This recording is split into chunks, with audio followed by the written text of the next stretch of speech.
모든 청년들에게 제가 다 조사를 하진 않았지만 많은 청년들이 크리스마스를 참 좋아합니다. 그래서 한 청년에게 제가 크리스마스가 왜 이렇게 좋냐라고 물었는데 그냥 좋답니다. 네. 그냥 분위기가 좋은 거죠. 또 기분을 좋게 하는 캐롤, 그런 음악도 여기저기서 나오고 또 쇼핑을 하고 싶어하는 청년들의 그 니즈를 채워주는 세일도 많이 하고 그리고 분위기 좋은 카페나 식당이 더 분위기를 내서 그 우리의 마음에 감동하는 눈 호강시켜주는 온갖 네온 사인들이 이제 우리 청년들의 또 우리의 마음을 설레게 합니다. 우리 성도님들은 어떠신가요? 크리스마스 좋으신가요? 네, 한 3분 좋다고 하셨습니다. 네. 어렸을 때는 크리스마스 하면은 그 산타의 선물 때문에 좋았던 것 같습니다. 평소에 갖고 싶지만 이렇게 쉽게 사달라고 할 수 없었던 그러한 선물, 이제 그런 선물을 받을 수 있는 날이 어린이날, 생일, 그리고 이제 크리스마스죠.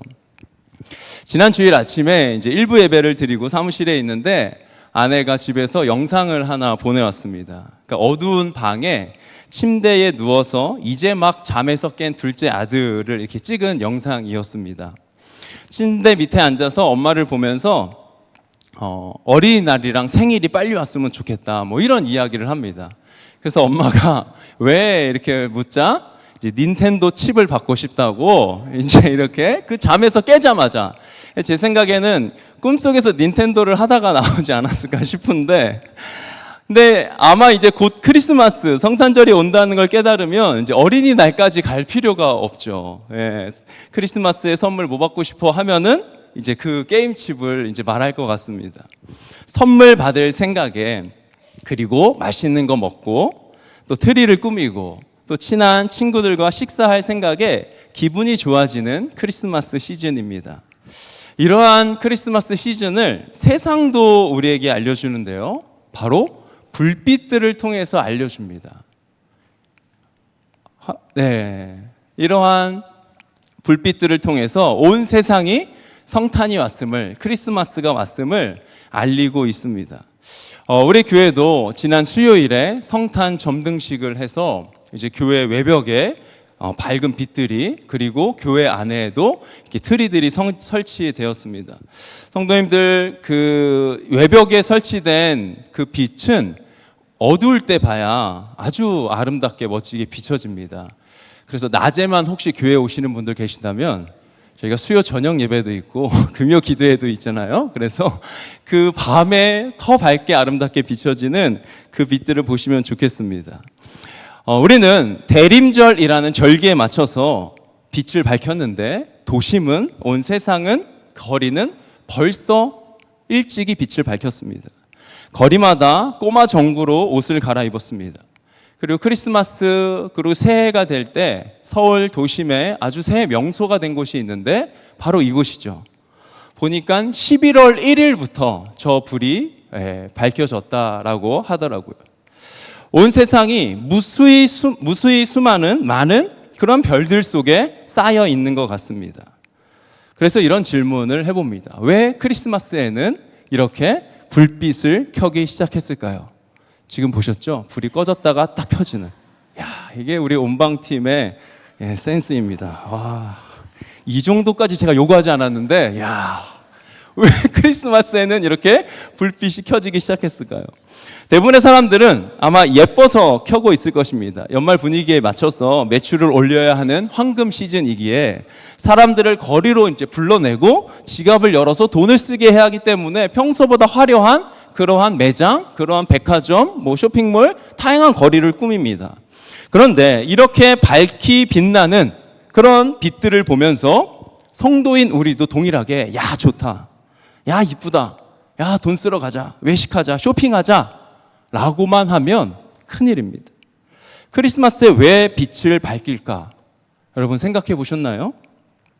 크리스마스에 빛을 밝히는 건 가장 어두운 시기에 참 빛이 무엇인지 알려주기 위함입니다. 우리 청년들에게는 제가 말씀 나눔지를 이렇게 전달하는데요. 크리스마스에 빛을 밝히는 이유, 가장 어두운 시기에 참 빛이 무엇인지 밝혀주기, 알려주기 위함입니다. 팀 켈러 목사님이란 분께서 쓰신 예수라는 그 책에서 이렇게 목사님이 이야기합니다. 크리스마스에 담겨 있는 영적 진리가 많지만 먼저 이것부터 이해하지 않고는 나머지를 이해하기 어렵다. 즉 세상은 어두운 곳이며 예수께서 빛이 되어주지 않으시면 우리는 결코 길을 찾거나 실체를 볼 수 없다. 참된 빛이 밝혀지지 않으면, 빛을 주지 않으면 우리는 결코 길을 찾을 수 없고 참된 실체를 볼 수 없다는 것입니다. 예수님께서 빛이 되어주시지 않으면 우리는 무엇이 진리인지 분별하기 어렵습니다. 어둠 속에서는 분별하기 어렵지 않습니까? 이 길이 옳은 길인지, 안전한 길인지, 생명의 길인지 전혀 알 수가 없습니다. 따라서 예수님은 어두운 세상에 빛으로 오셨습니다. 세상이 어둡다는 것, 그냥 시기적으로 겨울이 돼서 어둡다, 그게 아니라 어둡다라는 것은 악과 고난이 가득하다라는 것을 뜻합니다. 이러한 어둠의 소식, 흑암의 소식은 정말 하루가 멀다 하고 들려옵니다. 그렇게 누구도, 이 세상을 살아가는 그 어느 누구도 이 죄와 사망에서 자유할 수 없습니다. 들려오는 끔찍한 소식들을 들으며 또 보면서 또 때로는 우리가 그러한 끔찍한 일들을 사람들을 통해서, 어떠한 사건들을 통해서 당하면서 야, 사람이 어떻게 저럴 수 있냐? 라고 질문을 하는데요. 생각해 보면 사람이기 때문에 그런 일을 하는 것 같습니다. 디모데후서 3장의 말씀이 그대로 성취되는 거죠. 사람들은 자기를 사랑하며 돈을 사랑하며 뽐내며 교만하며 하나님을 모독하며 부모에게 순종하지 아니하며 감사할 줄 모르며 불경스러우며. 3절 말씀 같이 읽어볼까요? 시작.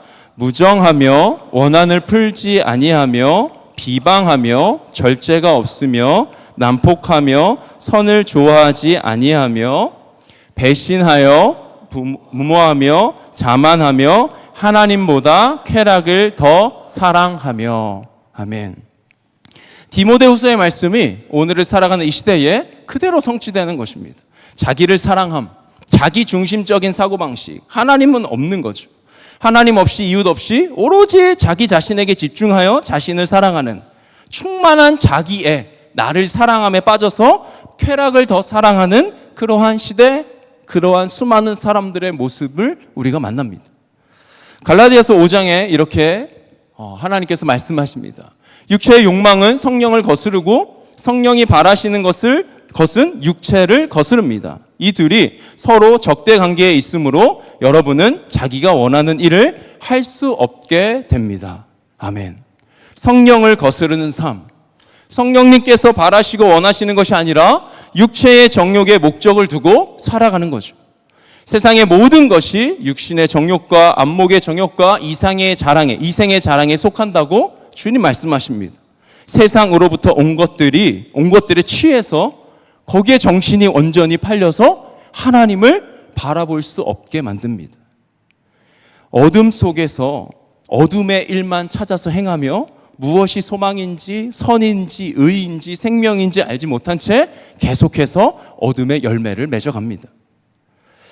이러한 세상에서 사람들은 그래도 희망이 있다라고 말합니다. 인간이 열심히 공부하면, 열심히 돌을 닦아서, 열심히 교육을 받아서 인격을 수양하면, 그리고 돈을 많이 벌어서 삶의 여유가 생기면, 정치 제도로, 좋은 이념으로, 올바른 교육으로 인간의 문제, 이 어둠을 해결할 수 있다라고 주장합니다. 비뚤어진 사회를 전체를 다 바로잡을 수는 없어도 스스로 열심히 노력하고 애쓰면, 즉 자기 개발에 매진하고 최선을 다해서 살면 그래도 나 자신 정도는, 우리 가족 정도는 구원할 수 있다라고 말합니다. 자기 힘과 노력으로, 자신으로 구원할 수 있다는 믿음 속에서 많은 사람들이 그렇게 살아가고 있습니다.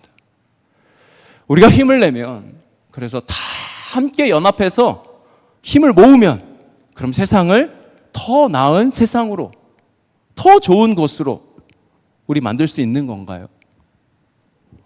성탄절이 주는 메시지, 그 메시지는 우리 스스로는 할 수 없다는 것입니다. 아무리 정의를 외치고 진실을 밝히기 위해 노력하지만, 그렇게 힘쓰고 애쓰지만 정의는 왜곡되고 진실은 숨어버립니다. 인간의 고통은 멈출 생각을 하지 않습니다. 이처럼 세상은 심히 어두운 곳이 되었고 지금 어둠 속에 걸어가고 있습니다.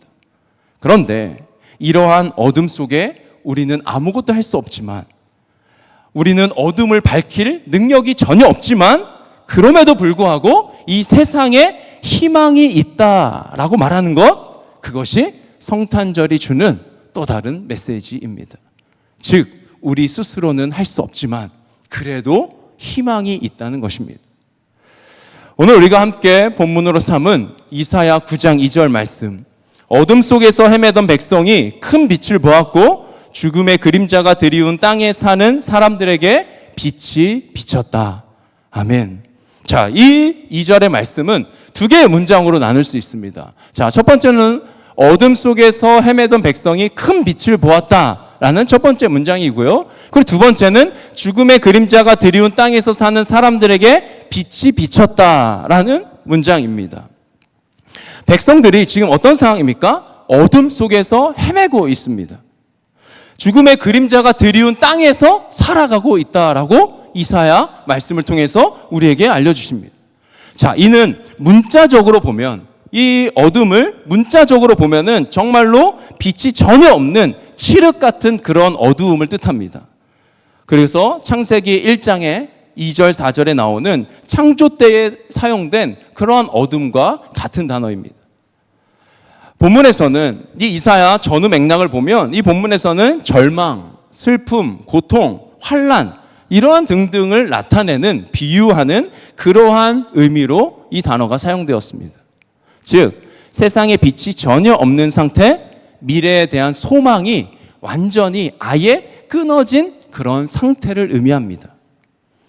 이러한 상황은 1차적으로 우리가 본문을 대하면 이사야 당시 시대의 주변 나라들의 침입으로 인해 고난을 겪게 될 아주 비참한 상황을 염두에 둔 그런 말씀입니다. 그런데 이 두 개의 문장에 사용된 동사를 보면 그 의미를 조금 확장해서 해석할 수 있습니다. 두 문장에 사용된 동사는 보았다에 해당하는 히브리어 라우라는 단어와 그 다음에 비쳤다, 빛이 비쳤다, 사람들이 큰 빛을 보았다, 그리고 그 빛이 비쳤다, 비쳤다에 해당하는 나가흐라는 단어입니다. 이 동사들은 완료 시제로 사용되었습니다. 그런데 이를 예언적 완료형 이런 말을 씁니다. 즉, 아직 성취되지 않은 미래의 일이지만, 아직 성취되진 않았고 결과로 나타나진 않았습니다. 미래의 일이지만 이미 완성된 일처럼 그 성취가 이루어질 것이 매우 분명한 경우에 사용하는 형태가 바로 예언적 완료형입니다. 그러니까는 보았다라는 것, 비쳤다라는 것이 아직은 이루어지지 않았지만 반드시 이 일이 이루어진다라는 그 의미를 담은 단어들입니다. 따라서 이 단어가, 이 동사들이 성취된 것, 완료된 것은 예수님이 오심으로 완성됩니다. 예수님이 오시기 전에 죄 가운데서 신음하는, 죄의 노예가 되어서 살아가는, 죄의 늪에 빠져서, 죄의 깊은 물에 빠져서 도무지 나올 수 없는 그런 상태가 된 그런 어둠의 상태, 빠져나오고 싶지만 도무지 혼자서는 우리의 힘으로는 빠져나올 수 없는 그러한 어둠 속에서 행했던, 사망의 그늘질 땅에서 살던 자들, 그 자들에게 빛이 비쳤고 그 빛이 바로 우리가 기다리고 있는 아기 예수 그리스도이십니다. 이사야 9장의 예언적 완료는 바로 예수님이 이 땅에 오심으로, 또 십자가에서 우리의 모든 죄를 해결하심으로 성취됩니다. 그래서 마태복음에 보면 이 이사야의 말씀을 이렇게 인용합니다. 4장 16절 말씀입니다. 우리 앞에 화면에 있습니다. 우리 함께 한 목소리를 읽겠습니다. 시작.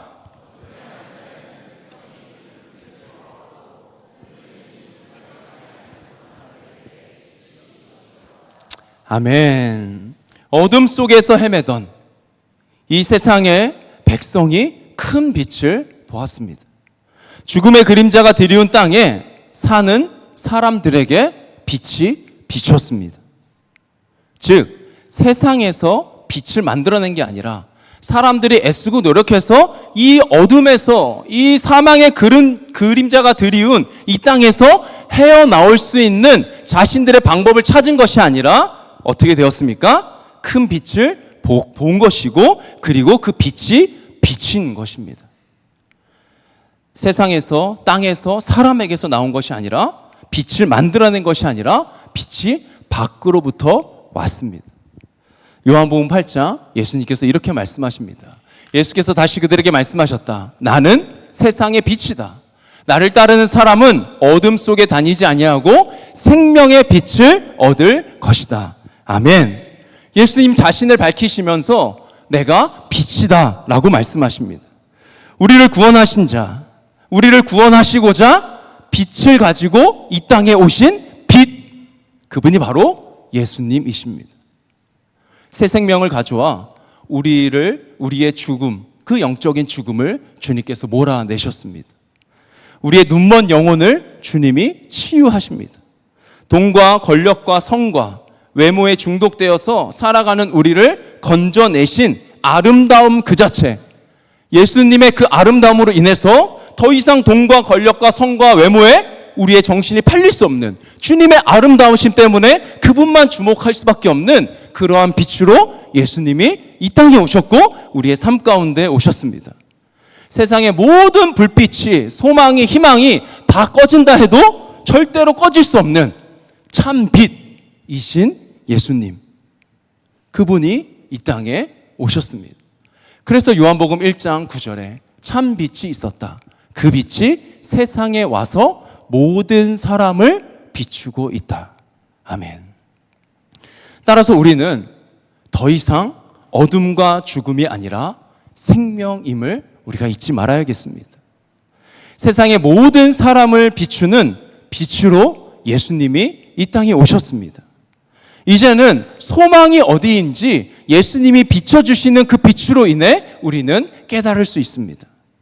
생명의 길이 어디인지, 어떤 길이 옳은 길인지 우리가 잘 찾아서 가는 것이 아니라 예수님이 비추시는 그 빛으로 인해 우리는 그 길을 걸어가고 그 길을 분별할 수 있습니다. 그 어디서도 누릴 수 없었던 기쁨과 평안, 세상의 그 무엇으로도 찾을 수 없고 만들어낼 수 없는, 누릴 수 없는 그 빛의 경험을 예수 그리스도를 통해서 우리는 하는 것입니다. 성탄은, 크리스마스는 바로 이 빛으로부터 시작됩니다. 빛은 우리가 만들어내는 것이 아니라 선물로 주어집니다. 은혜의 선물로 기꺼이 받아야만 주어진 선물을 괜찮다, 이미 온 세상을 비추는 그 빛 가운데 나아가지 않고 나는 등 돌리고 살겠다, 나는 그 선물 받지 않겠다, 그럼 내 것이 될 수 없습니다. 선물로 주어진, 그 은혜의 선물로 주어진 그 선물을 기꺼이 받아야 내 것이 되고, 그리고 빛이 임한 사람들은 지금까지 살아온 삶과는 전혀 다른 삶의 그 여정을 겪게 됩니다. 바로 오늘 우리가 함께 연합하여 예배드리는 이날, 136년 전 12월 이 애옥의 언덕에 대림절이 시작되는 이 즈음에 일어난 사건 역시 빛의 임함으로 시작되었다라고 믿습니다.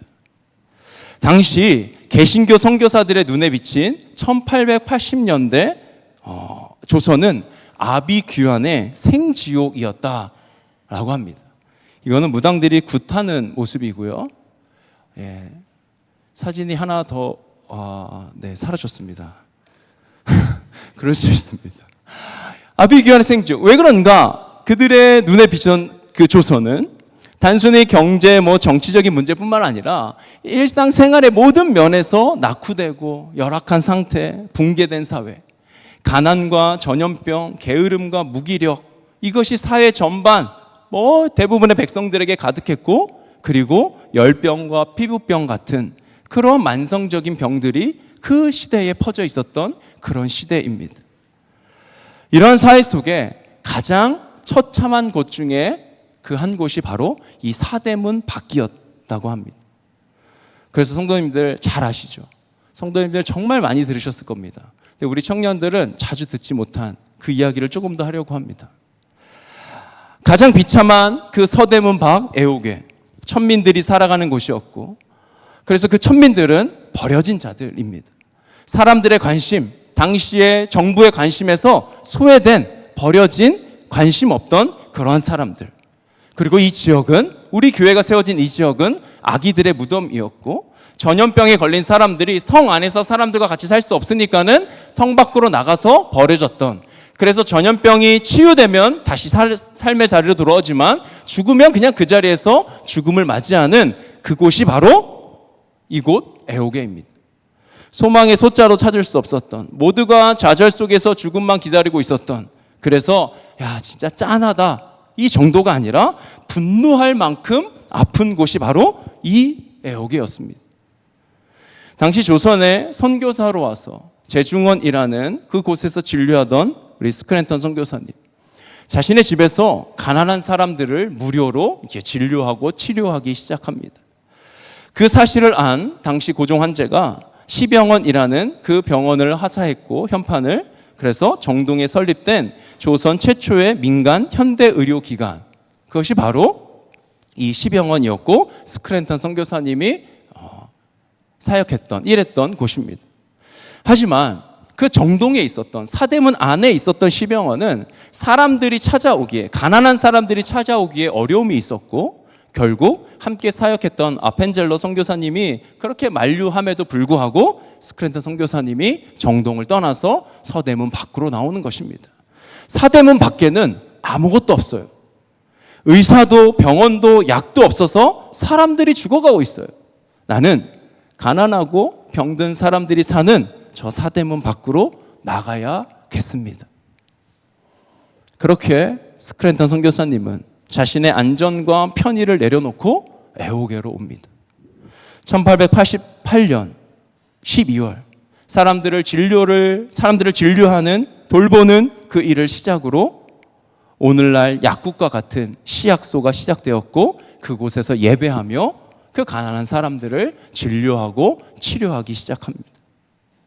우리는 바로 오늘 그 자리에서 교회 창립 136주년을 기념하며 우리 청년들과 장년이 함께 예배를 드리고 있습니다. 스크랜턴 선교사님은 자신에게 임한 빛을 혼자만 누릴 수 없었습니다. 빛이 임했기에 빛이 드러나기 시작하는 것입니다.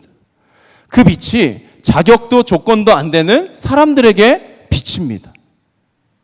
애옥의 백성들, 성도님들 한번 생각해 보시겠습니까? 그들에게 자격이 있었을까요? 그들이 배운 것이 있었을까요?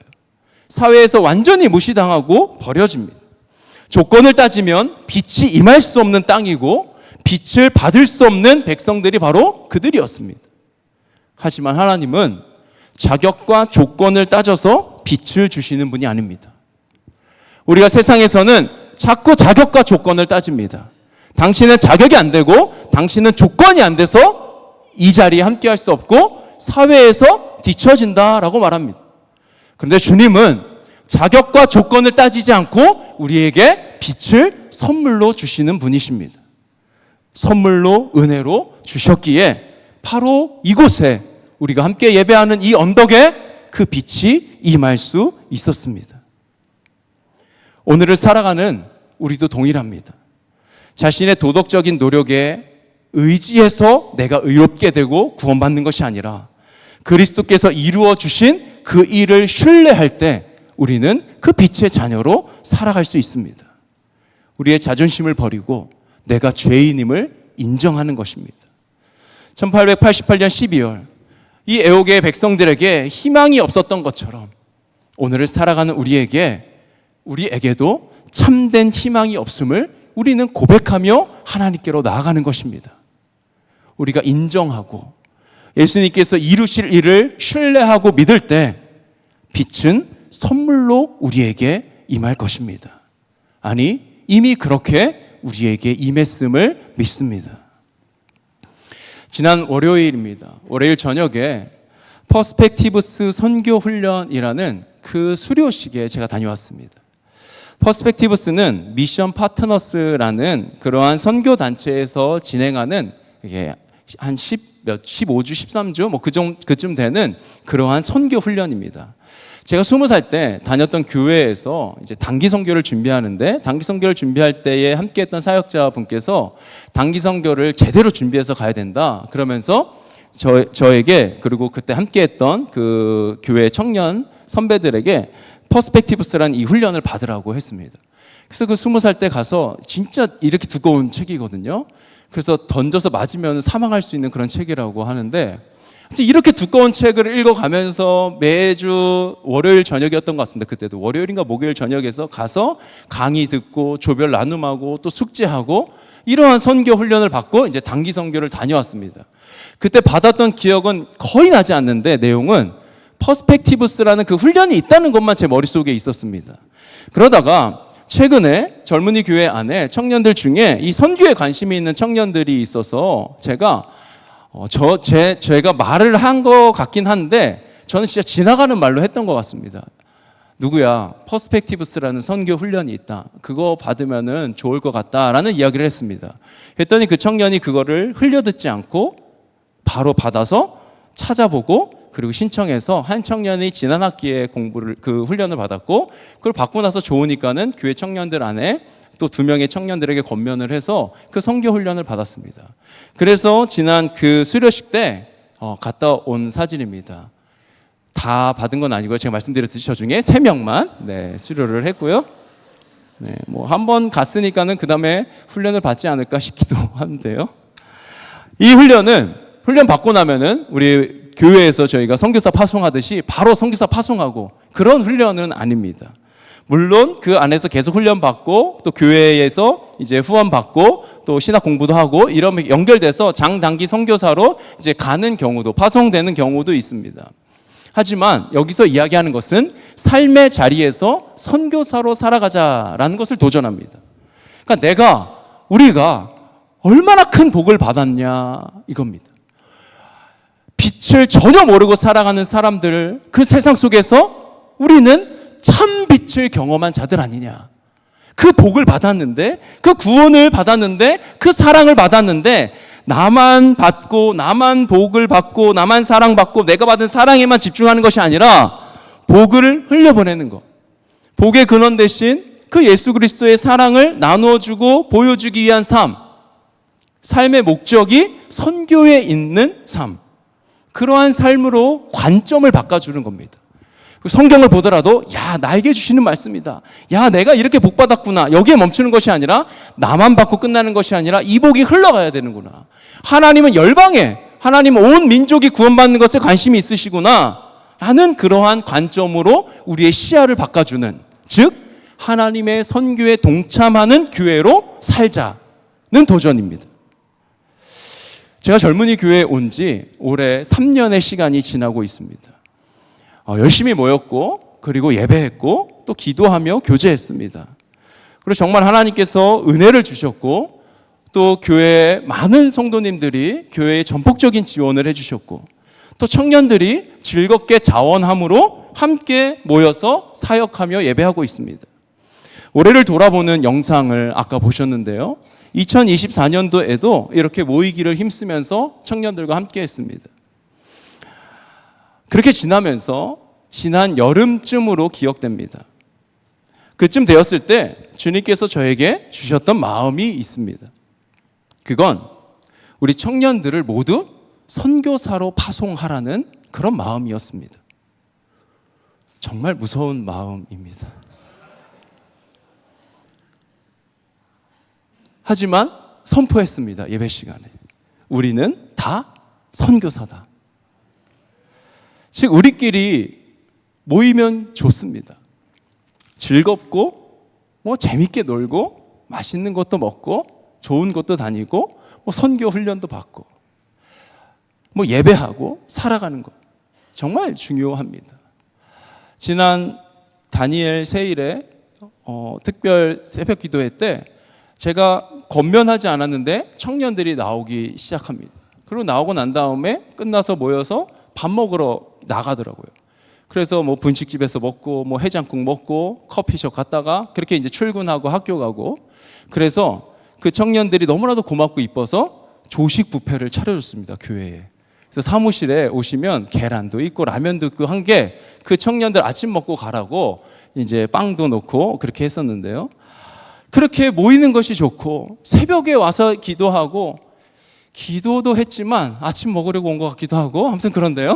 그렇게 열심히 기도하고 아침 먹고 또 나눔하고 그리고 학교 가서 졸고 뭐 회사 가서 피곤하다 그러고 그리고 또 새벽에 오고, 이렇게 모이면 좋고 즐겁고 맛있는 거 먹고 너무나도, 그리고 공동체를 이야기하고 그리고 내 삶을 이야기하고, 지난 목요일에는 한 청년이 간증을 했는데 자신의 삶에 정말 꽁꽁 숨기고 싶을 것 같은 그런 이야기를 서슴없이 고백하면서 하나님으로 인해 내 삶이 바뀌었다라는 그러한 간증하는 시간도 있었습니다.